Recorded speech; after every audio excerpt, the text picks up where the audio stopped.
በተራራው አናት ላይ እንደ ምሽግ የሚታየው የቅድስተ ማርያም የልጃገረዶች ትምህርት ቤት በከፍተኛ ግንብ የተከበበና በኤሌክትሪክ አጥር የሚጠበቅ ነው። እዚህ ግቢ ውስጥ ሕግ የብረት ያህል ጠንካራ ነው። ወንድ ልጅ ቀርቶ የወንድ ጥላ እንኳን ድንበሩን በፍጹም አይነካም።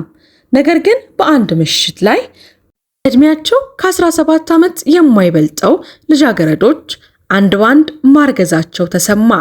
በድንገት የተከሰተው ይህ ክስተት የዚህን ታሪካዊ ትምህርት ቤት ክብርና ዝና መሰረቱን ሊያናጋው ተቃርቧል። ዶክተር ቢትሪስ የአልትራሳውንድ መቆጣጠሪያውን በትላልቅ አይኖቿ ትመለከታለች። ከ10 ዓመታት በላይ እንደ ዶክተር ብዙ እንግዳ ነገሮችንም አይታለች።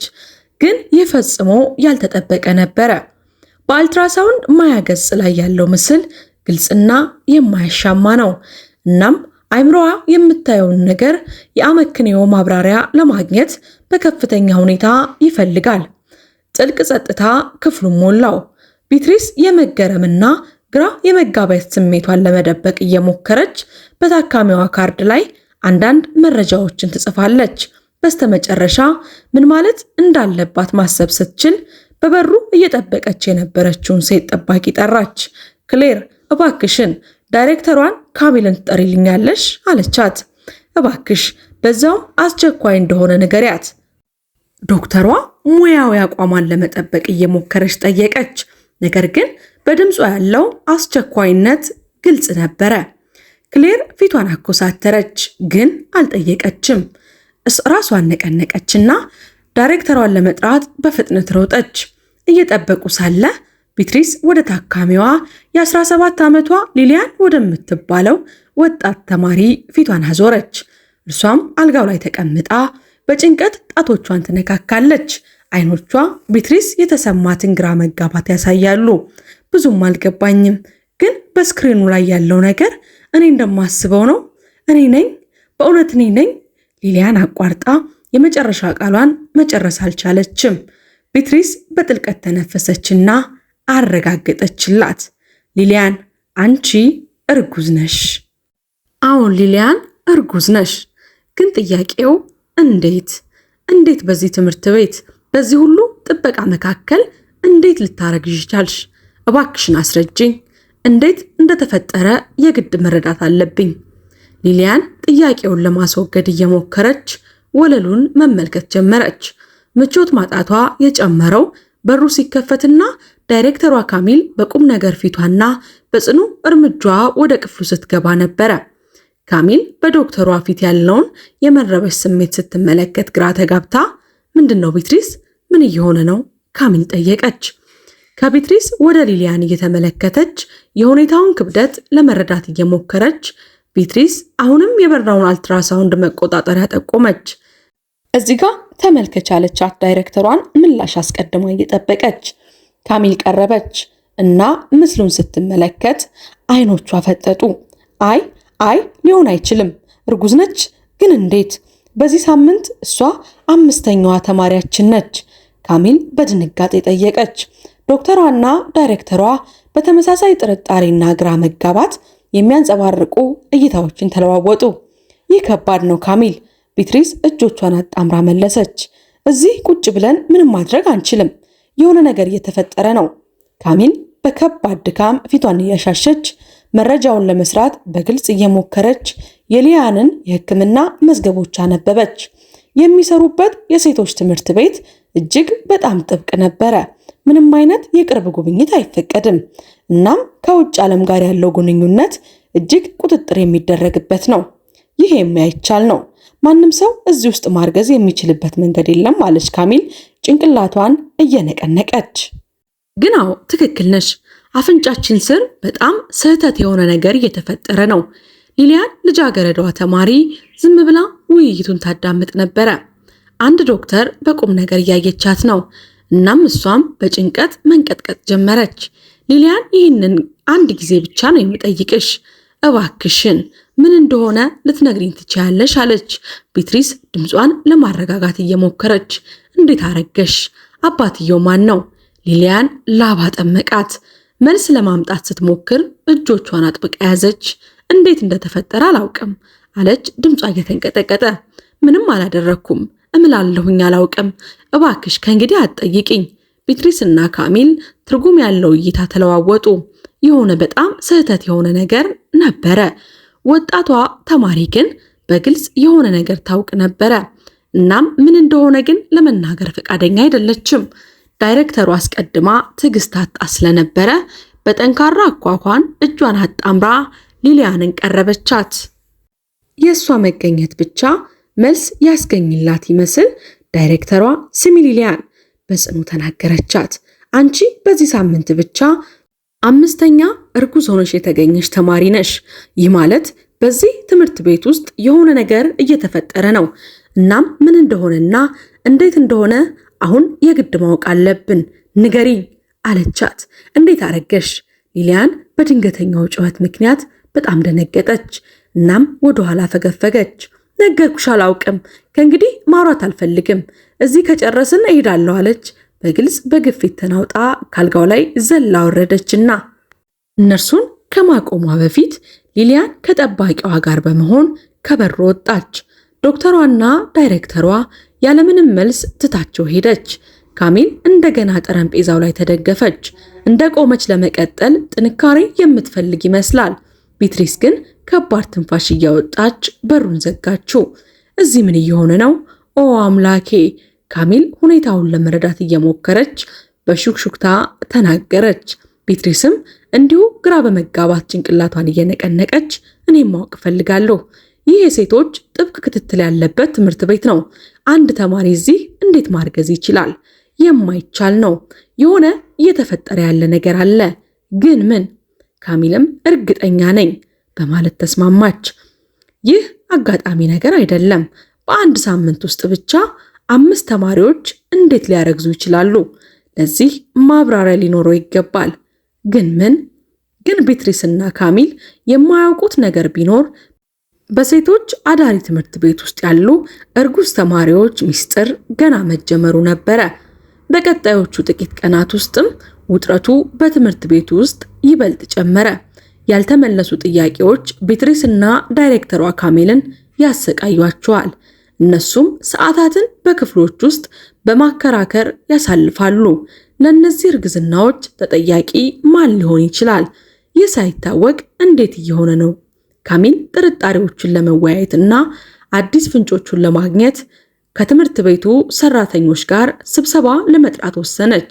በትንሿ የመሰብሰቢያ ክፍል ውስጥ ተሰብስበው የደህንነት ቡድኑና ሌሎች ሰራተኞች ካሚል ሁኔታውን ስታቀርብ በትኩረት ያዳምጣሉ። እስካሁን ብቻ ባለፈው ሳምንት 5 ተማሪዎች እርጉዝ ሆነው ተገኝተዋል። ይህ በጣም ከባድ ችግር ነው። እንዴትና ለምን እንደሆነ ማወቅ አለብን። ካሚል እጆቿን አጣምራ አስረዳች። ክሌር ለተማሪዎቹ ተጠያቂ ከሆኑት ጠባቂዎች አንዷ ነች። ቀኔን ከነዚህ ሴቶች ጋር ነው የማሳልፈው። እናም አጠራጣሪ ነገር በፍጹም አላስተዋልኩም። ቀኑን ሙሉ በመማሪያ ክፍላቸው፣ በማንበቢያ ላይብረሪ ወይም በመመገቢያ ካፍቴሪያቸው በግቢ ውስጥ ስራቸውን፣ ትምህርታቸውን እየተከታተሉ ይውላሉ። እንዴት እንዳረገዙ አልገባኝም ከማለቷ በፊት ጭንቅላቷን አከከች። ቢትሪስ በነገሩ ተስማማችና እዚህ የቅርብ ጉብኝት አይፈቀድም፣ ግንኙነት ሁል ጊዜ ክትትል ይደረግበታል፣ ሁሉም ነገር በካሜራዎች ቁጥጥር ይደረግበታል። ይህም የበለጠ እንግዳ ያደርገዋል። በክፍሉ ውስጥ ከባድ ጸጥታ ሰፈነ። ሌላኛዋ ጠባቂ ክላውዲያ የሁሉንም ሰው ትኩረት የሳበ ነገር እስክትናገር ድረስ። ታዲያ ከውጭ ሰው ካልሆነስ እዚህ ከኛ ጋር እየሰራ ያለ ሰው ቢሆንስ? ካሚል ከቢትሪስ ጋር እይታ ተለዋወጠች። ሐሳቡ አስደንጋጭ ነበር፣ ግን ትርጉም ያለው። አንድ ሰራተኛ ተባባሪ ሊሆን ይችላል ብለሽ ታስቢያለሽ? ማንንም እየከሰስኩ አይደለም፣ ግን እድሉን መጠቀም አለብን። ምርመራችንን ማድረግ አለብን ብዬ አስቤ ነው። ምናልባት አንድ ሰው ከካሜራዎች ርቆ ሴቶቹን ተማሪዎቹን ለመገናኘት የዕለት ተዕለት እንቅስቃሴ ውስጥ ያለውን ክፍተት እየተጠቀመ ይሆናል ስትል ክላውዲያ በጥንቃቄ ድምፅ ጠቆመቻቸው። ካሚል ጥቆማውን አሰበችበት። እንግዲህ ሁሉም የደህንነት ሰራተኞችና ሌሎች የጽዳት ሰራተኞች እንዲሁም በካፌ ውስጥ የሚሰሩ ሰራተኞች አብዛኞቹ ሁሉም ማለት ይቻላል ሴቶች ናቸው። እዚህ ያለው ብቸኛ ወንድ አዳም ነው። እናም የበለጠ ጥልቅ ጸጥታ ክፍሉን አጠው። ማንም ሽማግሌውን እንዲህ ባለ ነገር ለመወንጀል አልደፈረም ነበረ። እሱ በበጎነቱ በመልካምነቱ የሚታወቅ ነበርና። አቶ አዳም በዚህ በሴቶች ትምህርት ቤቱ መግቢያ በር ላይ የተመደቡ ጠባቂ ነበሩ። እዚያ በሰሩባቸው 20 ዓመታት ውስጥ ከተማሪዎቹ ጋር ብዙም ግንኙነት አልነበራቸውም፣ ወይም ሁሉም ሰው እንደዛ ያስብ ነበረ። የጥርጣሬው ዘር በካሚል አእምሮ ውስጥ ተተክሏል። እናም ያለፉትን ጥቂት ወራት ሁሉንም የካሜራ ቀረጻዎች ለመገምገም ወሰነች። በኋላ በክትትል ክፍሉ ውስጥ ዶክተሯ ቤትሪክስ እና የትምህርት ቤቱ ዳይሬክተር ካሚል ያገኙትን ሁሉንም ቀረጻዎች ደጋግመው እያንዳንዱን ኮሪደር፣ እያንዳንዱን ጥግ፣ እያንዳንዱን የመማሪያ ክፍልና እያንዳንዱን የማደሪያ ዶር ያስተውሉ፣ ይመረምሩ ነበረ። የቀሩትን ማንኛውንም ነገር እየፈለጉ ተመለከቱ። ስራው አድካሚ ነበር፣ ግን ደግሞ በጣም አስፈላጊ። ከነዚህ ቀረጻዎች በአንድ ወቅት ያልተለመደ ነገር የቤትሪክስን አይን ሳበ። ካሚል፣ ይህንን እንግዳ አይመስልሽም? በቪዲዮ ላይ እርጉዝ የሆነችው የመጨረሻዋና 5ኛ እርጉዟ ተማሪ ሊሊያን በአንዱ ኮሪደር ላይ እየሄደች ነው። እናም ከኋላዋ አቶ አዳም ነበሩ። ሁለቱም ወደ ሌላ ኮሪደር፣ ወደ መጸዳጃ ቤቶች ወደሚገኘው ኮሪደር ገቡ። እናም ካሜራ ሊደርስበት ወደማይችልበት ቦታ። ከጥቂት ደቂቃዎች በኋላ አቶ አዳም ብቻ ሱሪያቸውን እያስተካከሉ ተመለሱ። ሁሉም ነገር እዚህ በጣም አጠራጣሪ ይመስላል። እንግዳ ነገር። ወደ ተማሪዎቹ መጸዳጃ ቤት ለምን ሄዱ? በጠባቂዎች መጸዳጃ ቤት መጠቀም ይችላል። በዛም የራሱ መጸዳጃ ቤት አለው። ካሚል ግራ በመጋባት ተናገረች። እሱ ነው ብለሽ ታስቢያለሽ? ታውቂያለሽ ለዚህ ሁሉ ተጠያቂው? ቤትሪክስ ልቧን በእጇ ላይ ጭና፣ አንዳቸውም ቢሆኑ አቶ አዳም ለዚህ ሁሉ እርጉዝ ተማሪዎች ተጠያቂ ሊሆኑ ይችላሉ ብለው ማመን አልፈለጉም። ግን እሱ እዛ ያለው ብቸኛ ወንድ ሰራተኛ ነበርና ጥርጣሬው በሙሉ በእርሱ ላይ ወደቀ።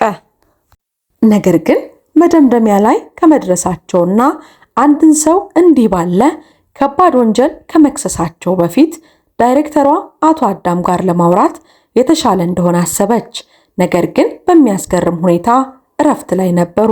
ኦ ወይዘሮ ካሚል፣ የተወሰነ ጊዜ እረፍት መውሰድ ነበረብኝ። ዶክተሩ የሽንት መቆጣጠሪያ ችግር እንዳለብኝና ራሴን መንከባከብ እንዳለብኝ ነገሩኝ። ግን እንደተሻለኝ ወደ ስራ እመለሳለሁ አለ ሽማግሌው። ዳይሬክተሯ ስትደውል ሁሉም ሰራተኞች በውጭ ያሉ በመሆናቸው ካሚል ወደ እረፍት የሄዱበትን ጊዜ አታውቅም ነበረ። የአቶ አዳም የእረፍት ዜና በሱ ላይ ያለውን ማንኛውንም ጥርጣሬ ያስወገደላቸው። ሽማግሌው የመጀመሪያዋ እርጉዝ ሴት ስትገኝ ለ2 ወራት ያክል እረፍት ላይ ነበሩ። በስልኩም የጠባቂ ቤቱ መጸዳጃ ቤት ጥገና ላይ ስለነበረ የተማሪዎቹን መጸዳጃ ቤት መጠቀም እንደጀመረ አስረዳ። እናም በሽንት መቆጣጠሪያ ችግሩ ምክንያት ሽንታቸውን ይዘው ሊያቆዩት አይችሉም። እናም ብቸኛው አማራጩ በሴቶች ትምህርት ቤት ሴቶች ሽንት ቤት ውስጥ ገብቶ መጠቀም ነው። ካሚል ምስኪኗ አዛውንት አዳም ተጠያቂ እንዳልሆኑ ስታውቅ እፎይታም ደስታም ተሰማት። ግን ምስጢሩ እንደቀጠለ ነው። እናም ዕጣ ፈንታ በእነሱ ላይ ሴራ እንደፈጠረ ያህል ተሰማቸው። አዲስ የሆነ ቦምብ ወደ ህይወታቸው ጠየቀ። ትምህርት ቤት ውስጥ የመጨረሻው እርግዝና ከተገኘ ከ1 ሳምንት በኋላ ዶክተሯ ቤትሪክስ ወደ ትምህርት ቤቷ ዳይሬክተር ቢሮ ውስጥ በፍጥነት ገባች። ፊቷ ገርጥቷል። አንዳች የሚያስደንቅ ዜና የሰማች ያህል ነበረ። ካሚል አታምኚኝም፣ የዚህ ሁሉ ነገር አቀነባባሪ ዋናዋ ጆዋና ነች። ካሚል ለቤትሪክስ የሰጠችው እይታ የመገረም፣ ተስፋ የመቁረጥ፣ ያለማመን ነበረ። ጆዋና በዚህ በሴቶች ትምህርት ቤት ውስጥ እጅግ የሀብታም ልጇ፣ በጣምም ጎበዟ ተማሪ፣ በጣም ቆንጆዋና በኃይልም በጣም ኃይለኛዋ፣ በጣም የምትፈራ የሴቶች ትምህርት ቤቱ ዋና መሪ፣ አስፈሪ፣ እጅግ አስገዳጇም ተማሪ ነበረች። ሁሉም ተማሪዎች በጣም ይፈሯታል። ጠንካራ ነች፣ ደግሞ በጣም የባለጸጋና የሀብታም ልጅ ነች። ዳይሬክተሯ ካሚል ወዲያውኑ ማነጋገር አለብን አለች። ካሚል በፍጥነት እየተነሳች ቤትሪክስም እሷን እየተከተለቻት አብረው ወደ ግቢው አመሩ። ጆዋናም ቀኑን ትምህርታቸውን ከጨረሱ በኋላ የከሰዓት ክፍለ ጊዜያቸውን የሚያሳልፉበት ቦታ ነበረች። ሲደርሱ ጆዋና ቀድሞውኑም በድፍረት እያየቻቸው እየጠበቀቻቸው ነው። እጆቿን አጣምራ ቅንድቧን ከፍ ዝቅ እያደረገች ለማንኛውም ግጭት ዝግጁ ትመስላለች። በዙሪያቸው ያሉትን ሌሎች ተማሪዎች እርስ በርሳቸው የተንሽኳሾኩ የማወቅ ጉጉት የተሞላባቸውን እይታዎች ይለዋወጣሉ። ጆአና ለአፍታ በግል ማውራት እንችላለን? ካሚል ጠየቀች። ጆአና እየሳቀችባቸው በንቀት ጭንቅላቷን ነቀነቀች። አሁን እናንተ ምንድነው የምትፈልጉት? ከኔ ምንድነው የምትፈልጉት ብላ ደጋግማ ጠየቀች።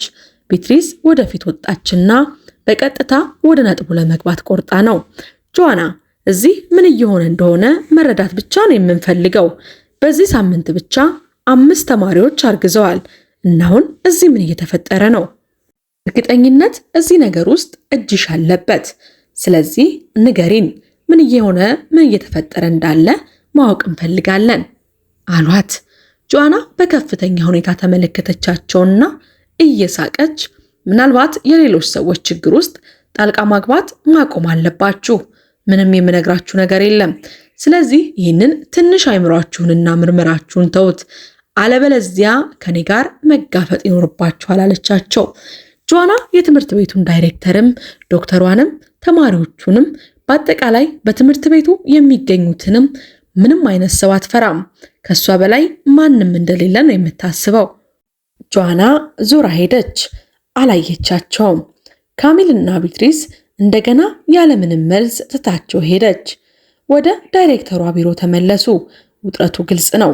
ካሚል ፀጉሯን እያሻሸች ረፍታታ፣ ይህ ከቁጥጥር ውጭ የሆነ ነው። ስለዚህ ለትምህርት ቤቱ ከፍተኛ ለሆነው አስተዳደርና የበላይ ጠባቂ ማሳወቅ አለብን አለች፣ ድምጿ ጽኑ ሆኖ። ቢትሪስም ተስማማችና ራሷን ነቀነቀች። ምርጡ ነገር ይመስለኛል፣ ማወቅ አለባቸው እና ምናልባት መፍትሄ እንድናገኝ ሊረዱን ይችላሉ። በሚቀጥለው ቀን ከትምህርት ቤቱ ዋና የበላይ ጠባቂ አስተዳደር ጋር ስብሰባ ተዘጋጀ። ዳይሬክተሯ ካሚልና የክሊኒኩ ዶክተር ቢትሪስ በግልጽ ተወጥረዋል። ዳይሬክተሮቹ በቁም ነገር ፊቶች እየጠበቋቸው ክፍሉ ሲገቡ ካሚል ባለፉት ጥቂት ሳምንታት የተፈጠሩትን ክስተቶች በመዝገብ ስብሰባዋን ጀመረች። ዶክተሯ ቢትሪስ ተማሪዎቹን በተመለከተ ሰነዶችንና የሕክምና ዝርዝሮችን በመስጠት አሟላች። የቅርብ ጉብኝት አለመኖራቸውን ሲጠቅሱ የተገኙት ከፍተኛ የሥራ ኃላፊዎች ፊታቸው በጣም ደነገጠ፣ ግራ ተጋቡ። ለሁሉም አክብሮት ካሚል በጥልቀት እየተነፈሰች ተናገረች። ይህ ሁኔታ ለእኛ በጣም አሰቃቂ ነው። በአንድ ቦታ ላይ 5 እርጉዝ ተማሪዎች፣ ደግሞ ከፍተኛ ጥበቃ የሚደረግበት የሴቶች ትምህርት ቤት ውስጥ፣ እናም ሴቶች ብቻ የሚሰሩበት ቦታ። ይህ የማይታመን ነው፣ ግራም ያጋባል። ምን እየሆነ እንደሆነ በጭራሽ አናውቅም አለች። ከማይመች ጸጥታ በኋላ የትምህርት ቤቱ የበላይ ጠባቂና አለቃ በመጨረሻ የተወጠረውን አካባቢ ሰበሩት። ይህን ችላ ማለት አንችልም፣ እርምጃ መውሰድ አለብን። ክትትል እናጠናክራለን፣ በየቦታው ካሜራዎች እንገጥማለን። ውሳኔው አንድ ድምፅ ነበረ። ከእንግዲህ ክትትል የሌለበት ቦታዎች አይኖሩም። ምንም አይነት ኮሊደር፣ ምንም አይነት መተላለፊያ ወይም ግቢ ያለ ካሜራ አይሆንም። ሁሉም ቦታ ካሜራዎችን በፍጥነት ተከሉ። ይህ ሚስጥሩን ለመፍታት የመጨረሻ ሙከራቸው ነበረ። በሚቀጥሉት ሳምንታት ቢትሪስና ካሚር ቀረጻዎቹን በመከታተል ስፍር ቁጥር የሌላቸው ሰዓታትን አሳለፉ።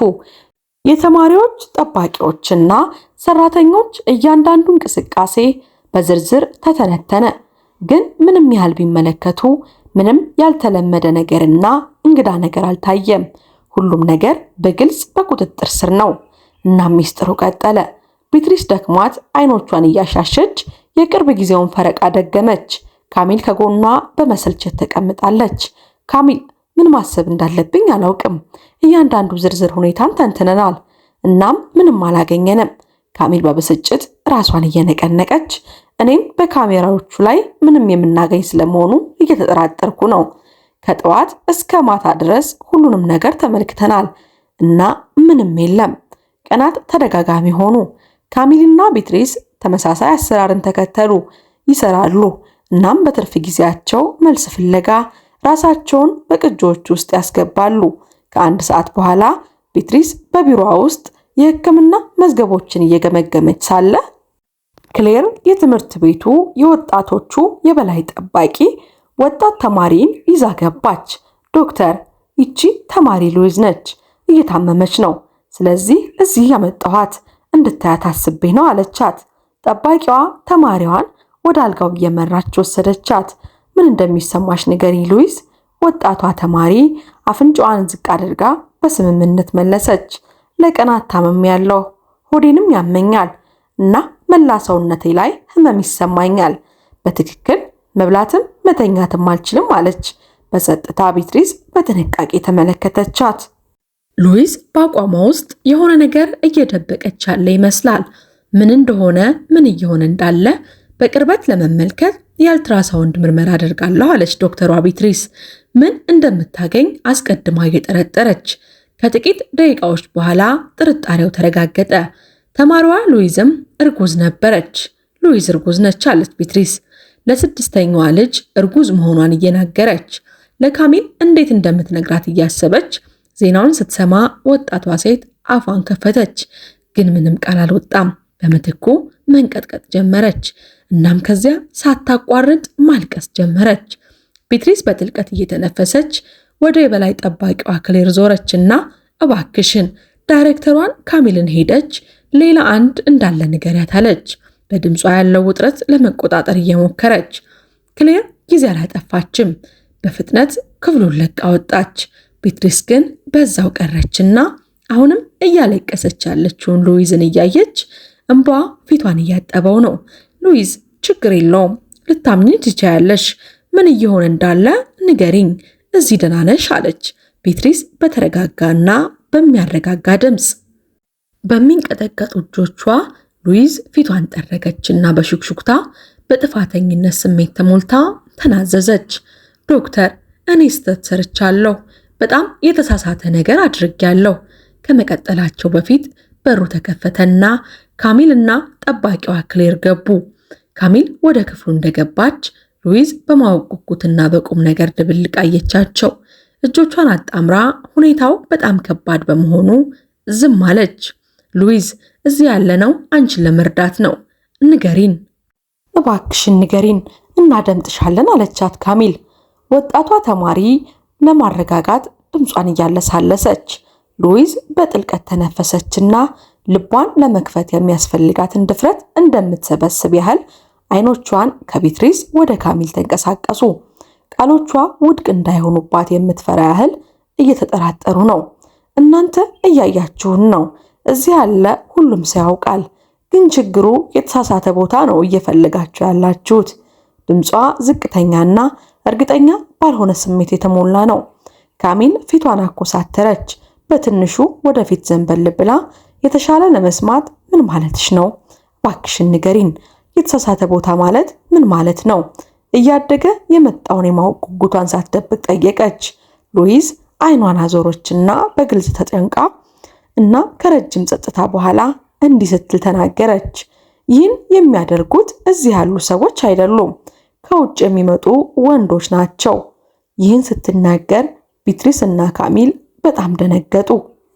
በዚህ ጊዜ ዳይሬክተሯ ካሚል ይበልጥ ወደ ተማሪዋ ቀረበች። ከትምህርት ቤት ውጪ ወንዶች እየመጡ ነው ያልሽው? እንዴት ሊሆን ይችላል? ካሚል አሁንም የሰማችውን ለማረጋገጥ በጥልቀት ጠየቀቻት። ሉዊዝ ራሷን ዝቅ አደረገችና ቃላቶቿን በሹክሹክታ ወጡ። በቴክኒካዊ ከውጭ አይደሉም። እዚያ ግቢ ውስጥ በቁጥቋጦቹና በድንጋይ ወንበሮቹ መካከል ጆአናና ሌሎቹ ሁልጊዜ የሚንጠላጠሉበት ቦታ ከተመለከታችሁት ትረዳላችሁ። ቢትሪስና ካሚል ደነገጡ። መረጃው ከንቱ መስሎ ነበረ። ነገር ግን ለሳምንታት ሲያሰቃያቸው የነበረውን እንቆቅልሽ ከፊሉን አስረዳቸው። ሉዊዝ፣ እርግጠኛ ነሽ ወንዶች በግቢ ውስጥ ተደብቀዋል? ካሚል ፊቷ በከፍተኛ ሁኔታ እየተጨነቀ ጠየቀች። ሉዊዝ ራሷን ነቀነቀችና አይኖቿን ሳታነሳ አልተደበቁም። በቅርበት ከተመለከታችሁ ሁሉን ነገር ትደርሱበታላችሁ። ወጣቷ ሴት የተወላዋይነት ድምፅ ቢኖራትም በፊቷ ላይ የነበረው ነገር ቢትሪስና ካሚልን አስፈራቸው። ሁሉም ነገር የበለጠ እውነተኛ ያደረገው ደግሞ በሉዊዝ አይኖች ውስጥ የነበረው ፍርሃት ነው። ስለዚህ ብዙ ሴቶች ያረገዙት ለዚህ ነው። እነዚህ ስብሰባዎች እዛ ነው የሚካሄዱት? ካሚል አሁንም የምትሰማውን ለመረዳት እየሞከረች ጠየቀች። ሉዊዝ ከንፈሯን ነከሰችና በግልጽ ምቾት ተሰምቷት እባክሽ ሁሉም ሰው በግቢ ውስጥ እዚያ እያላት ትሂዱ። ጆአና ካወቀች ምን እንደምታደርግ አላውቅም እየለመነች ያህል በሹክሹክታ ተናገረች። ከኑዛዜው በኋላ ሉዊዝ ክፍሉን ለቃ ወጣች። ውይይቱን በማጠናቀቅ ቢትሪስና ካሚል እይታን ተለዋወጡ። ይህ እስካሁን ካገኙት በጣም ተጨባጭ ፍንጭ መሆኑን ተገነዘቡ። ካሜራዎቹን ማረጋገጥ አለብን። እሷ የጠቀሰችውን ትክክለኛ ቦታ እንፈልጋለን። እዚያ ምንም ነገር ካለ አሁን ማየት አለብን አለች ካሚል በቆራጥነት። ቢትሪስም ራሷን ነቀነቀች። ልቧ በፍጥነት እየመታ በመጨረሻም ለረጅም ጊዜ ሲያሰቃያቸው የነበረውን ሚስጥር ለመፍታት የቅርብ የሆኑ የሚመስሉ ከጥቂት ደቂቃዎች በኋላ ከኮምፒውተር ስክሪኑ ፊት ለፊት ተቀምጠዋል። በካሜራዎቹ የተያዙትን ምስሎች በጥንቃቄ እየተመለከቱ ትኩረታቸውን ሉዊዝ በጠቀሰችው የግቢው ጥግ በኩል አደረጉ። በቁጥቋጦዎችና በድንጋይ ወንበሮች መካከል አስተካከሉ። መጀመሪያዎቹ ጥቂት ደቂቃዎች ውስጥ ሁሉም ነገር የተለመደ ይመስላል። ተማሪዎቹ ይጫወታሉ፣ ወንበሮች ላይ ይቀመጣሉ፣ እናም በግቢው ውስጥ ይራመዳሉ። ግን ከዚያ ቢትሪስ እንግዳ ነገር አየች። ቆይ አለች ስክሪኑን እየጠቆመች። አሁን እዚያ 4 ተማሪዎች አልነበሩም? አሁን 3 ብቻ ናቸው። ካሚል የተቀዳውን ቪዲዮ ደገመችው። ምስሎቹ ላይ የተሻለ ትኩረት ለማድረግ አይኖቿን እያጣበበች ትክክል ነሽ፣ አንዷ በቁጥቋጦ ውስጥ ጠፍታለች። ወዴት እንደሄደች ማየት አለብን አለች ካሚል። ሁለቱም መመልከታቸውን ሲቀጥሉ ለ30 ደቂቃ ያህል የቀሩትን 3 ሴት ተማሪዎች ተመለከቱ። እነሱም አንድ ነገር እየተመለከቱ ያህል ንቁ ይመስላሉ። ከዚያም የጠፋችው ተማሪ ምንም እንዳልተፈጠረ ያህል በቁጥቋጦዎቹ መካከል ተመልሳ መጣች። ቢትሪስ እስትንፋሷን ያዘች። ውጥረቱ እየጨመረ እንደሆነ እየተሰማት፣ ካሚልም የምንፈልገውን ያገኘን ይመስላል፣ እዚያ መሄድ አለብን። በቀኑ መጨረሻ ግቢው ባዶ እስኪሆን ድረስ ጠበቁ። ሁሉም ተማሪዎች ወደ ክፍላቸው እንደተመለሱ ካሚልና ቢትሪስ የክትትል ክፍሉን ለቀው ወጡና ወደ ተጠቀሰው ቦታ መሩ። ቁጥቋጦዎቹ ጋር ሲደርሱ ካሚል ቅጠሎቹን በጥንቃቄ ገለጥ አደረገችና ያልተጠበቀ ነገር አገኘች። ከከርሰ ምድር ውስጥ ከሞላ ጎደል የሚታይ ትንሽ ክፍተት። ቢትሪስ ተመልከቺ፣ አገኘ ነው። ካሚል በመገረም ጮኸች። ቢትሪስ ጎንበስ አለችና ጠባብ በሚገባ የተደበቀ ዋሻ መሆኑን ስትገነዘብ አይኖቿ ፈጠጡ። ዋሻ? ይህንን ሁሉ ጊዜ እንዴት አላገኘ ነው? እዚህ ግቢ ውስጥ እንዲህ ያለ ነገር መኖሩን ማን ያውቃል? ጠባቂዎቹን ጠርተው ወደ ውስጥ እንዲገቡ አደረጉ። ጠባቂዎቹም በፋኖስ ብርሃን በመታገዝ ወደ ውስጥ ዘለቁ። ከጥቂት ደቂቃዎች በኋላ ጠባቂዋ ክሌር እየሳቀችና እየደነገጠች ወጣች። ክሌርም አይገርምም፣ ይህ ዋሻ በጣም ረጅም ነው። በትምህርት ቤቱ ግንብ ስር አልፎ በቀጥታ የሚገናኘው ከ2 ኪሎ ሜትር ርቀት ላይ ካለው የወንዶች ወታደራዊ አካዳሚ ጋር ነው። ዶክተር ቢትሪስ፣ ታዲያ ተማሪዎቹና ወታደሮቹ ምድር ስር ይገናኙ ነበር ማለት ነው? ካሚል በረጅሙ እየተነፈሰች፣ አሁን ዋሻው በጥንት ጊዜ የተሰራ የማምለጫ መንገድ ነበረ። እነርሱ ግን የፍቅር መገናኛ ያደረጉት እንጂ። 6 ነፍሰ ጡር ተማሪዎች፣ 6 የተደበቁ የፍቅር ታሪኮች። በማግስቱ ትምህርት ቤቱ ዋሻውን በሲሚንቶ አሸገው። ተማሪዎችም ተቀጡ። ነገር ግን ታሪኩ ዛሬ በሁላችን ልብ ውስጥ ቀረ። ዶክተር ቢትሪስም ወደ ግንቡ እያየች ፍቅር ግንብ አይበግራትም ይባላል። እውነትም ግንብ አልበገራትም። መሬት ተቆፍሮም ቢሆን መንገዶችን አገኙ። እናም ፍቅራቸውን ጥብቅ አደረጉት። በጣም ይገርማል። ውድ የአበናብ ክሮኒክልስ ቤተሰቦቻችን ስለዚህ ታሪክ ምን ተሰማችሁ? ሐሳብ አስተያየታችሁን በኮሜንት ሴክሽን ውስጥ ያስቀምጡልን። ቪዲዮውን ከወደዱት ላይክ ማድረጎን እንዲሁም ቻናሉን ሰብስክራይብ ማድረጎንና ሌላ ጊዜ የምንለቃቸው ቪዲዮዎችም ቶሎ ወደ እናንተ ይደርሱ ዘንድ የደወል ምልክቷን መጫን በፍጹም አይዘንጉ። ከዚህ ቀደም የሰራናቸውን ፕሮግራሞች በቻናላችን ገብታችሁ እንድትመለከቱ እየጋበዝን እኛ ከወዲሁ ተሰናበትን። መልካም ቆይታ።